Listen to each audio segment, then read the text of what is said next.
Yeah. Okay, hi Lilou, this is Min and Kanye from Korea. Hi! And we'd really like to congratulate you on having your first book published in Korea. Thank Not a you! lot months ago, and yeah, it's doing pretty well in the bookstores right now, in Korean bookstores. It's available in all the major online and offline bookstores. Yeah. I love it! I love it! Yay!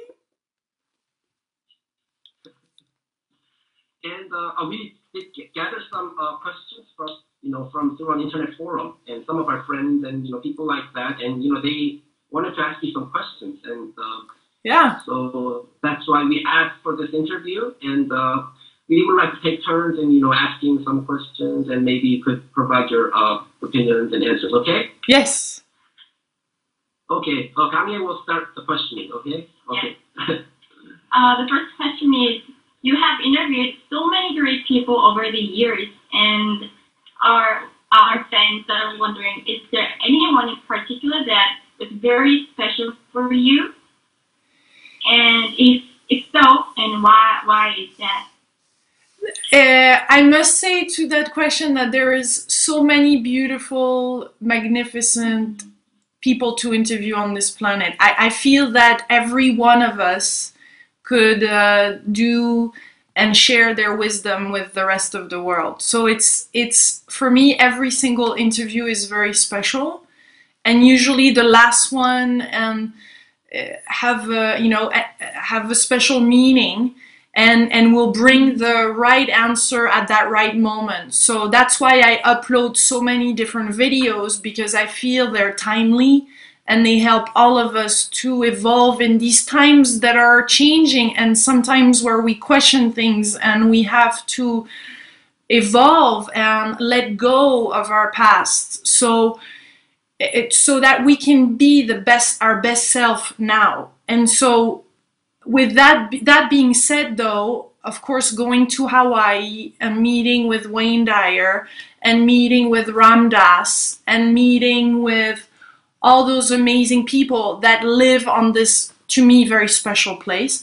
They're infused with this, some of them embody exactly what we're talking about. Like they get it. Some people got it through, some people get their awakening in an instant, but most of us, for me, that's the case, it's little by little.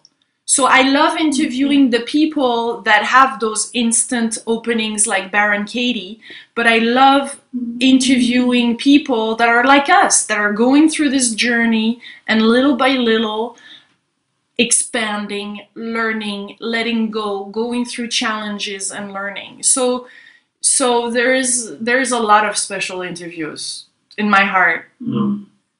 Yeah. It's like a rainbow. It's like a rainbow, you know. Beautiful.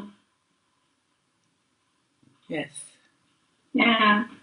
And you've already did so many interviews with many people, but I believe there are still many people you want to interview in the future. And is there any person you would really like to meet in the future? And if so, why? Yeah. I would love, right now what I'm up to is to interview the new paradigm teachers. So I'm into attracting and interviewing people that are the new teachers, because what I found out is that some people in spirituality, in consciousness, in all of that, don't walk their talk. I felt disappointed by who I was seeing on camera and off camera. And I think there is the old type of teaching that is like, do this and do that, and this is, I am the guru, and you should do that, and you should do all those mantras. And I don't think that's where we're at right now in our evolution. We're all in this together, and so I'm looking for teachers that don't have that kind of ego in there, and that just want to share from their heart, and that are humble, and that teach things like, there's nothing wrong with us. There's nothing wrong with you guys. There's nothing wrong with us. Is just a matter of unpeeling those layers and living that beauty that you are already now.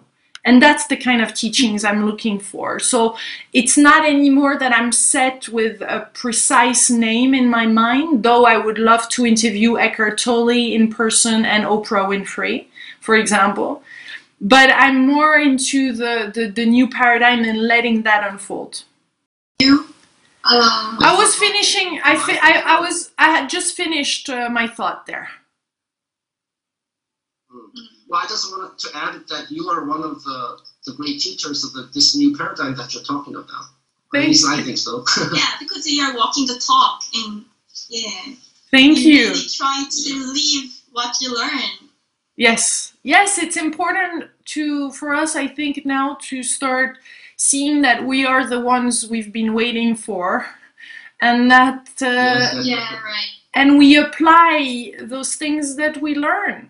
We apply the things that we read in books or hear in interviews, because we're really amazing beings. And the more we just are in this gratitude, in this wanting to discover who we are and being in the questioning and the mystery of life, and we free ourselves and we become more and more free from our fears, and we expand. So it's exciting to be doing it, all of us together, like not hiding our secrets or not, just really sharing with others what works. I think this is the era we're in now. So that's what I wanted to do through the book when I lost my job, and that's what I've been doing through videos and all of it.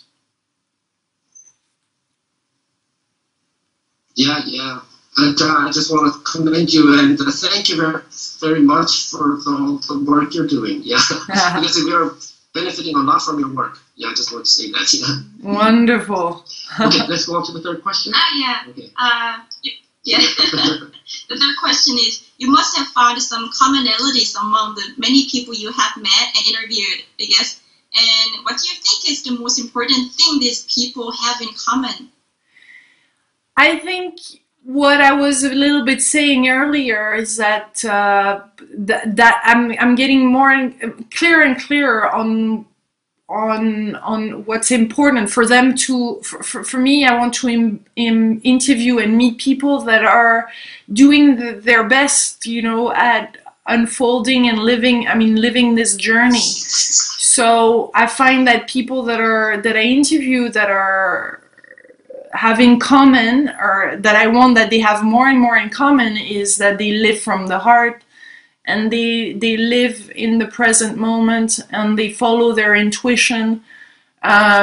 They trust the universe, they trust life, and watch for synchronicities in life, and open themselves up to possibilities, to the extraordinary, knowing that we deserve this, to live an amazing, awesome life, and learning that because there might be difficulties in life, but that they are perfectly okay and adapted to our evolution. So, for example, when I interviewed Bernard Weber, which you know of in Korea because he's doing really well with all his books, the French author.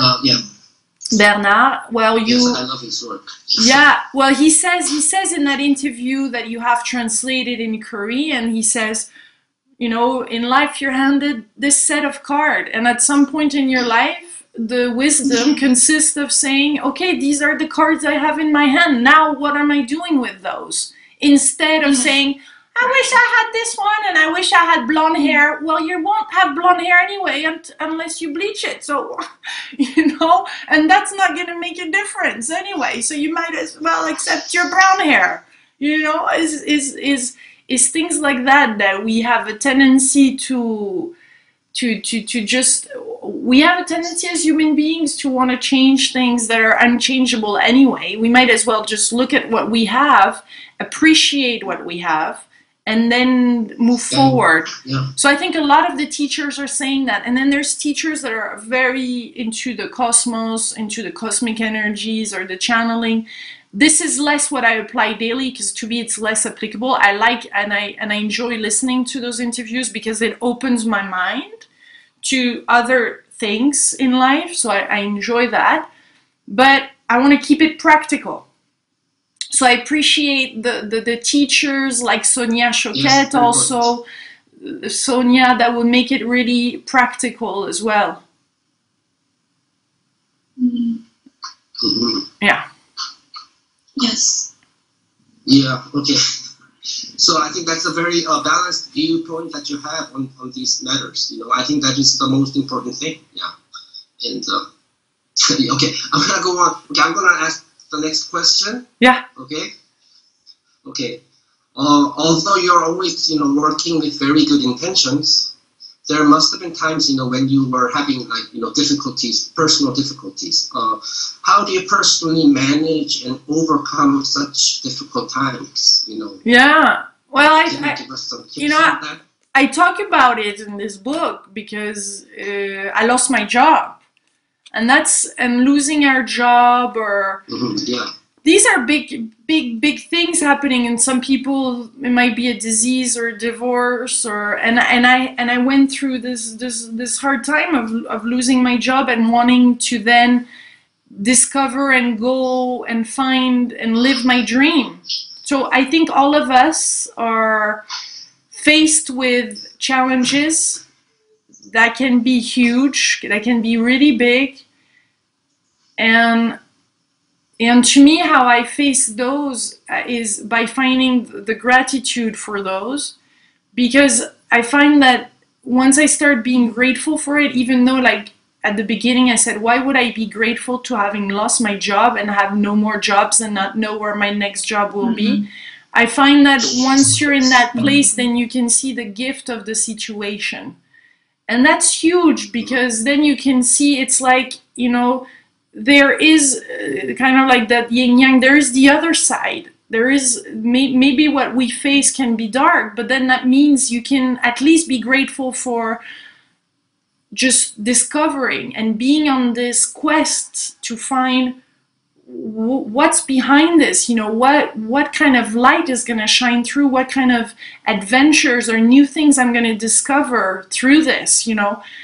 How amazing, how grateful I am to be able to discover this whole new paradigm, this whole new life, this whole new me that wants to emerge once I will have gone through it. And what happens when you start to relax like that and to accept the situation is that the situation can transform. And in life, there is those times where things don't move forward and don't, I think, evolve. And it's normal. It's not that, you know, sometimes we want to push things and we're impatient and we want things to make things happen, but there is maybe some lessons in there in that period of time, so that we kind of cocoon like a butterfly, you know, and we cocoon in that place where we are transforming until we're ready to fly. So it can go through that phase of, oh my God, things are shaking up here. It's difficult. So gratitude has been big for me in nature, and just learning what is the flow, and wanting to be in the present moment and wanting to find back my flow. And that's why the book is so precious, because it's just the real journey of somebody that is real, you know. It's not hiding the fact that there are some difficult moments, but what do you do with those difficult moments? Because they are there for all of us, but they don't need to be that long. They don't need to drag us down. And I think as we grow through this journey, they become, the challenges are still there, but they're a bit shorter, and we are more conscious of what's going on, and then we can tap in something else. And to me, tapping into life energy is huge, you know, saying to life, hey, you know, help me here. I'm having a hard time. Come on. Bring it on, you know. And I think it's important to ask for help, you know, please help. I speak to life because that's what turns me on, that's what excites me, and I feel there is a force in life, there's an energy, and I feel its juiciness, I feel its vibrancy, and when I connect to that, oh my God, there is my vibration increase. I attract and meet the right people and this and that. But it's a process. It's a step by step. It's a one decision at a time. It's a one yes, maybe a no, yes, and then you clear and you move forward and things unfold. It's not like we used to live before where we needed a big plan. Yeah, I think that's why everybody should read your book, because, there are a lot of answers in there. There are quite a lot of things in there. I'd like to ask, Yeah. Okay, I'd like to ask the next question. Do you have any kind of a personal ritual or to start or end your day? For example, like meditation or journaling or things like that? A lot of people I've interviewed told me meditation was very important, and I've been resisting it. And I felt that because I was traveling and because I was interviewing people, that was my meditation. Like being in that space of listening during the interview was meditative. But I must say that for the past months or two, I've been meditating through an application, 10 minutes. Only 10 minutes in the morning, just listening to a calming music and maybe with a voice or somebody's voice and just doing that, it changes the day. I'm really amazed how by doing that, I'm connecting more with subtle energy, with my intuition, with my premonitions it's like I'm starting to tap because of that into something bigger and into life's, a deeper connection, a softer connection. It is interesting what it's creating just doing that. So now my ritual, yes, is when I think of it, and I'm still, I'm all about being gentle with ourselves, because I used to be so hard on me, like so difficult when things were not moving forward. Or I was, for example, I didn't had a client, or I lost a friend, or whatever. I used to be very, very hard on myself and saying, you see, you're not good enough, and you should know this better, and you're stupid. I would give myself those kind of really hard times. And now I'm all about just being, learning and just being present and noticing when I do this. And so I'm gentle with myself, knowing that, okay, I'm learning from the situation. Next time I'll be aware of it, and just growing with myself. Like if I had a scared kid inside of me, that didn't know how to handle things. So I reassure my scared inside self and say, don't worry, you'll be fine. And so meditating like that nearly every day, and setting intentions at the beginning of the day. I speak a lot of it in the book. Setting intentions is really a beautiful thing, because that creates also a context. So every day, more or less, same thing, not every day, but most of the time, I create intentions, and I have this little book where because I speak a lot about the 100-day reality challenge, but because that's how I started video blogging and then interviewing people. So I have this little journal, the 100-day workbook journal, that I write my intentions, and then I would write the practices I would choose, and then at the end of the day, I would say what I'm grateful for. And what happened and the results of what's happening. So I think it's in two folds. It's one, creating the intention, but also maybe when you go to bed at night, say 5 things that you're grateful for, or look at the results that's been happening, but from a gentle, loving perspective. I have just a top question. Yeah. While listening to your answer, and you were saying about finding your connection with your inner voice, hearing your heart, and when your inner voice is whispering, how does it come to you? I mean, how does it feel like? Because people like me, personally, I don't really think I have that big intuition. Like I don't know if my heart is telling me something, and I really wonder how to do. Yeah. How does it feel like? Yeah. It's I think it's something that we can all develop and learn, and that now I feel it's stronger than before. But it's like I really, the first impression. Maybe you see someone and you have a very quick first impression. It's like an instant knowing on the situation or the person. So that's something that you can pay attention to when you watch. When I, like, for example, now look at a picture. If I have 100 of people to interview, if I look at the picture of the 100 people, I will feel more at ease in my body, and the body will soften with looking at some pictures than others.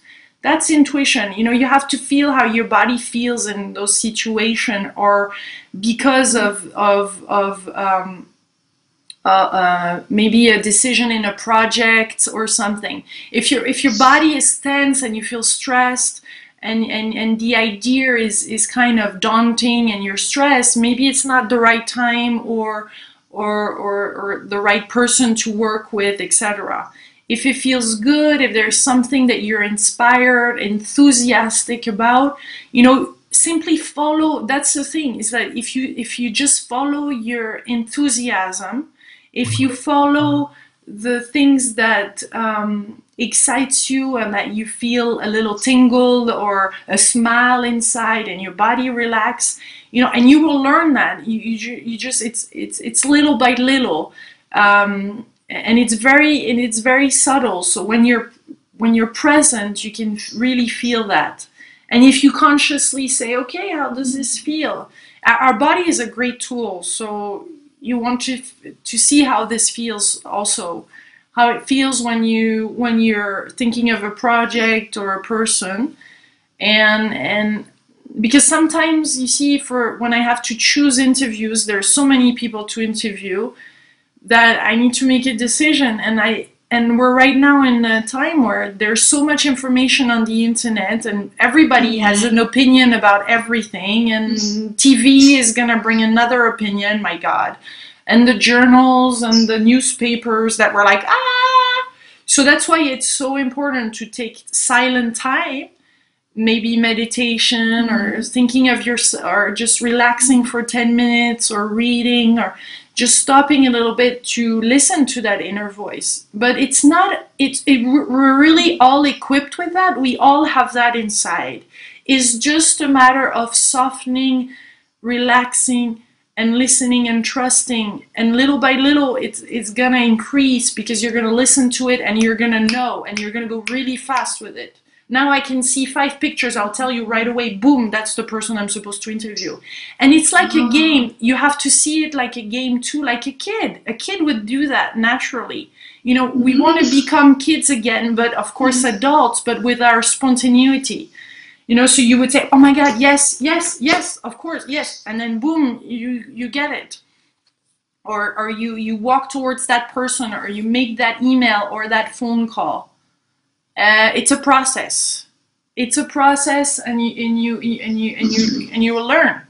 We have that. And the more we trust ourselves, the more we love ourselves, respect ourselves, the more we're in tune, then the clearer it becomes.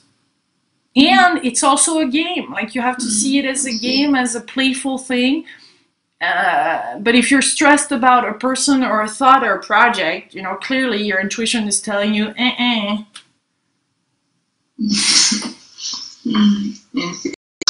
Okay. I'm gonna ask you the next question. Okay. Many people, many Korean readers have read your book, and they realized how you were able to overcome the positive outlook on life. You're very enthusiastic, but some people don't share the same positive attitudes or maybe outlooks. They seem to have some difficult times in overcoming their issues. Can you give one advice for people like that? Yes. I must say that even though when you read my book, you see a lot of positive, and I like to bounce back in situation. You know, I like to bounce. I like to, I really know deep inside of me that once we are in a hard situation, this is when we can really truly find something great. So I go for that, but I'm not a positive, always. I can wake up positive. I wake up positive in the morning, but as soon as there is one little incident or something that doesn't go right, I shut down. So I have a lot of doubts, and I have a lot of negative thoughts that I'm dealing with. So I'm not that positive. What I put in place and what I share in the book, the gratitude and all those different tools that I put in place and that I put in the real situation of a challenge like losing a job, it's because I wanted to share the difficulty too, and the possibility of surmounting and going over that. So it's really, to me also, and it has been a challenge. Now what changed over time when you start practicing gratitude and all those different things is that you start to really live more and more of a life that corresponds to who you are. And so it feels better and better. And then you clearly say no to things that don't work for you, and you don't say yeses anymore just to be nice with others. You really do things that works for you. And as you go, as you notice, oh my God, I'm having this negativity and I'm in this negative loop, then you're quicker, you're faster at finding the tool that you need at that time. So it's like you learn about yourself and you get to know yourself. When I did the book, I had already done 6 seasons, or I don't know how many seasons, of the 100-day challenge. So I practice this. To me, when we do a workshop or we read a book, it is important to try it and to test it. I had a childhood, a difficult, some portions of my childhood were difficult, and I speak about it, my relationship with my mom and with my dad, and the divorce of my parents when I was young, and how I thought they didn't handle this, and the difficulty of being a single child, and just parents that had restaurants and that were working a lot, and that I was by myself, and all of this. Some people had way more challenging childhood, but why I'm bringing this up is because we made choices and decisions about who we were then, and now the journey is unfolding that. So people that say I'm negative, I'm not like Lilou, they're still in comparison mode, and that's not where the transformation happens. It happens from being 100 responsible for what you have, and like Bernard Werber was saying, with the cards that you're handed, and accepting your situation right now and moving forward with what you have, recognizing what you have, forgiving yourself if needed, then you can move forward and bring the energy that you need, etc. But until you compare yourself with others, until you're like, but this is how I am, and you're just continuing being in that flow. There's nothing new that can happen. So you want to open yourself up, and this is the most important. You have to honor this life. Oh my God, the life is quite short. So this is extraordinary time to live a juicy adventure, to live your adventure, to discover who you are. So make sure you work with yourself, make sure you become your best friend, and that you move forward. Yes. Yeah. Yes, those are words of wisdom. I think a lot of people will find that helpful.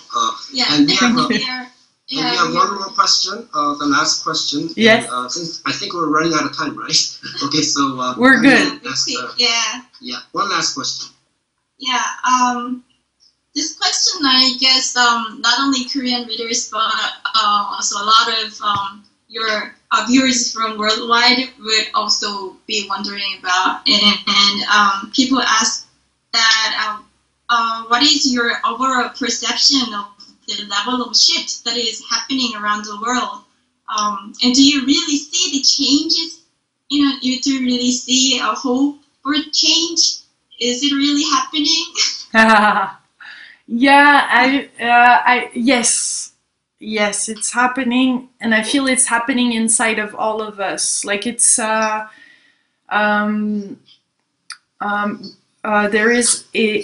a new way of living our lives that is possible, and there is new kind of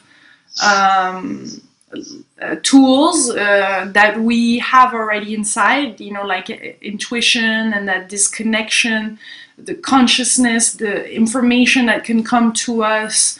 I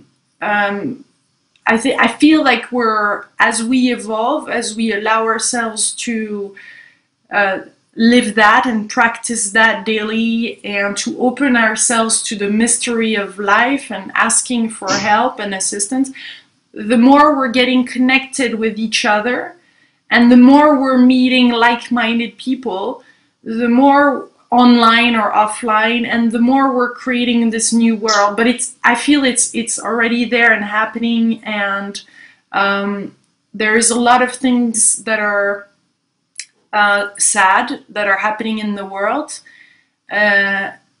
and there is this, it's kind of like another planet or a different dimension or a different vibration level of people that are creating the world of tomorrow, instead of focusing on what's wrong with this one, that are going for what's right with this world.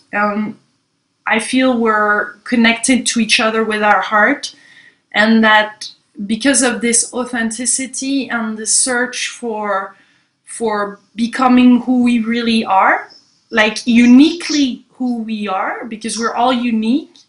At the same time, we're seeing each other, we're seeing ourselves in others. Like a lot of people that read my book said, oh my God, I could totally relate, and I could see myself in different aspects of this book, because I feel that once we speak from our heart, and once we are truthful, then there is this this natural oneness, this natural connection, this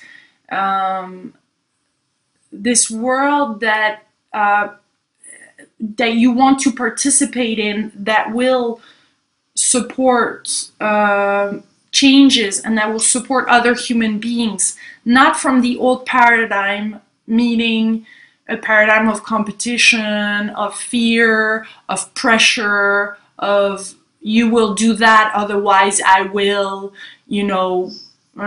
All those are so old. Personally, I so do not want to be surrounded by people like that. So it's a daily challenge to ask for respect from others in a loving way, to say what you have to say, and to learn, you know, what is the way that works for you, and to create collaborative partnerships, or to meet people and to work with people that are into the same way of functioning. And it takes courage, you know, it takes a lot of courage for all the souls, and you included, to go there, because it is right now, it feels at some point that we are à contre-courant, that we are going against the stream, but actually we're going with the stream. So at times we have to go there is those conversations to have, and these choices that can be heartbreaking and that can be hard, but if you're really true to your heart, you want to be in integrity with the choice you make, and the people you meet, and who you're gonna work, and all of that. So it can shake you up, you know, for sure. But once you go through that, it's getting lighter and lighter and lighter and lighter, and quicker. So it's worth going through it at your own pace. There is no rush. There is no fear to have about timing. I mean, timing is what we make of it. So, you know, take the time that you need so that you honor who you are and you love yourself so deeply that your life corresponds to heaven on earth. And it doesn't mean it's perfect. It just means it's your heaven. You create your heaven. What is your heaven? That's the new paradigm. Yeah. We all deserve to live in our heaven. And trust me, our heavens, my heaven, your heaven, all of that perfectly fits together. It's not like before where you have to kind of square it out and say, this is my heaven, don't get in my heaven. We can share our heavens here. It has to be shared, I think, you know, because we are co-creating, like you say, the reality that, you know, we are sharing the reality. I don't think, you know, it's like individual realities, right? Yeah. Yeah, but also it's about honoring our voice and our uniqueness. So we're co-creating together, but you have to stand also for who you are and what you believe in. Yes, okay. Well, we do have some couple more questions, but since we're running out of time, I just want to thank you for taking this time to do this interview. Thank you. Maybe we can do this again next time, maybe? I would love that. Yeah. It was really nice to talk to you again. Same. On Skype. And thank you so much, and I look forward. I wish the best for you. I thank you, and for you too, and I look forward to come to Korea one day, probably 2015, and